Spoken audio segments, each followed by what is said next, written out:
Bismillahirrahmanirrahim. Assalamualaikum warahmatullahi wabarakatuh.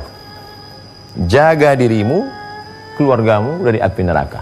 Anjuran ini berawal dari firman Allah Subhanahu wa taala, ya ayyuhalladzina amanu, hai orang-orang beriman, qu anfusakum, jaga dirimu, wa ahlikum, istri dan anakmu, nara, dari api neraka. Shadaqallahul azim wa sadaqa rasuluhun nabiyul karim. Maha benar Allah, benar pula Rasulullah, wa nahnu ala dzalika minasyahidin wasyakirin. Semoga kita termasuk orang-orang yang bersaksi dan mensyukuri segala nikmat itu. Ada seorang pengusaha milioner sedang duduk di teras hotel Oras di Aljazair, Algeria, menghadap ke tepi laut Mediterania dengan penuh kebanggaan. Hotel mahal, bintang 5, hidup nyaman, adem ayam, tentram, segala nikmat sudah ada. Adakah yang lebih hebat, lebih kuasa daripada aku? Tidak ada. Tempatku tinggal, hotel bintang 5, di hadapan laut Mediterania. Segala nikmat sudah dirasa, segala kendaraan sudah dinaiki. Adakah yang kurang? Tapi ternyata baru saja perasaan melambung tinggi itu sedang terbang di awan, tiba-tiba telepon berdering.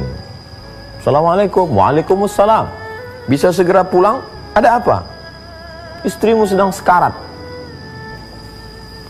Tinggi ke awan, tiba-tiba jatuh ke dasar tanah. Betapa manusia yang hebat, yang kaya, milioner, mencari rezeki, pergi pagi pulang petang, bahkan berhari-hari. Ternyata ada satu yang tidak dapat ditolak. Apa itu? Sakit. Istrinya sedang sekarat. Dia kembali. Segera dia kembali ke airport Kairo. Dari Aljazair terbang. Sampai di Kairo, sahabat-sahabat pun datang menemui dengan wajah pucat pasi, sedih. Tak ada yang tersenyum. Mereka semua berkata, sabar, sabar, sabar, sabar. Ada apa? Sabar wahai saudaraku, alladzina idza asabathum musibah, kalau musibah sudah datang, qalu, mereka yang terkena musibah itu akan berkata, inna lillahi wa inna ilaihi raji'un. Mengapa demikian? Istrimu baru saja meninggal dunia. Ya Allah. Begitulah kuasa Allah Subhanahu wa taala. Lalu kemudian apa yang terjadi? Tinggal satu harapan lagi, anak buah hati belayan jiwa.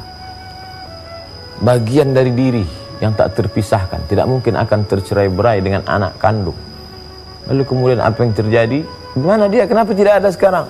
Dia pun ternyata sekarang sedang berada dalam penjara. Apa penyebabnya? Nanti. Karena satu masalah belum selesai, sudah datang masalah yang baru. Tapi ternyata di balik itu semua ada yang lebih mengerikan lagi. Penyebab kematian ini apa? Kenapa bisa bersimbah darah? Karena dia dibunuh.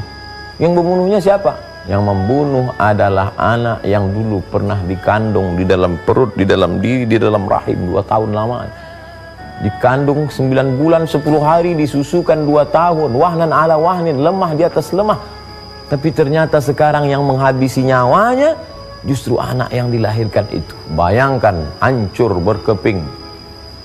Istri meninggal dunia, anak dalam penjara, penyebab kematian itu adalah anak kandung.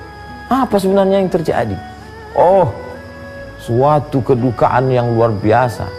Tertimpa kesedihan, datang lagi, bak kata pepatah, sudahlah jatuh tertimpa tangga. Apa sebetulnya yang terjadi? Hari berganti, musim berubah, dia mulai mencari tahu. Ternyata anak ini terkena narkoba. Kalau sudah anak terkena narkoba, heroin, sabu-sabu, tidak ada lagi yang bisa lurus dalam isi kepalanya. Yang ada di kepalanya bagaimana bisa mendapatkan narkoba. Oleh sebab itu dia mendatangi sang ibu. Ibu, mana uang? Si ibu tidak lagi mau memberi, karena dia tahu anaknya sudah menjadi seorang pemakai. Lalu kemudian apa yang terjadi? Dia khilaf, dia ambil pisau, dia ancam, beri. Si ibu tetap bertahan, tidak. Akhirnya dia tusukkan. Dan apa yang terjadi? Si ibu meregang nyawa, berakhir meninggalkan kehidupan dalam keadaan mati. Siapapun akan mati. Semua kita akan meninggalkan dunia. Yang jadi masalah bukan matinya, tapi bagaimana cara kita menghadapi kematian, bagaimana cara kita menjalani kematian, dan kematian yang bagaimana yang sedang kita alami. Dan ini terjadi tepat di depan matanya. Dan itu terjadi pada saat dia sedang merenungkan keberhasilan, kesuksesan, kehebatan hidup. Tapi hari ini terjadi peristiwa yang luar biasa. Lalu kemudian hidup terus mesti berjalan. Jangan sampai hidup terhenti. Maka orang tua ini menyadari bahwa dia pernah salah, dia pernah silap. Siapa yang tidak pernah bersalah dan khilaf? Apakah dia masih hidup? Ya. Bila ada kesempatan, pergilah ke masjid di kawasan Doi, Kairo. Nanti di sana ada satu masjid. Begitu diriwayatkan oleh Syekh Mahmud Al-Misri. Nanti dia masuk kamu ke dalam masjid. Di masjid itu ada seorang tua, dia berbaju putih, berjubah putih, di depannya ada Al-Quran. Dia terus membaca Al-Quran. Lalu nanti setelah membaca Quran, dia setelah itu mengangkat tangan berdoa. Setelah itu dia tutup. Dan kalau ada orang di sebelahnya, dia akan bersalaman, bercerita dengan penuh kelembutan. Masih ada waktu, dia akan bercerita tentang pengalaman hidupnya. Sekarang milenial itu masih hidup. Dan dia mengabdikan hidupnya hanya di jalan Allah. Mana hartanya yang banyak? Setelah peristiwa besar yang mengalami, yang dijalaninya, yang dia alami itu, maka seluruh hartanya dia infakkan di jalan Allah. Tak ada gunanya lagi. Dia mengakhiri hidupnya dengan kebaikan. Na'udzubillah, andai dia akhiri hidupnya dengan pistol, dia tembakkan kepalanya atau dia terjun ke laut, tapi Allah masih sayang. Duniamu dulu pernah kau khilaf salah, di akhir hidupmu engkau tetap dapat kebaikan. Di akhirinya hidupnya dengan salat berjamaah ke masjid. Semua hartanya dia berikan ke jalan Allah. Jangan sampai kita masuk ke dalam lubang dua kali. Kita ambil pelajaran dari kisah ini. Mudah-mudahan bermanfaat. Terima kasih. Wassalamualaikum warahmatullahi wabarakatuh.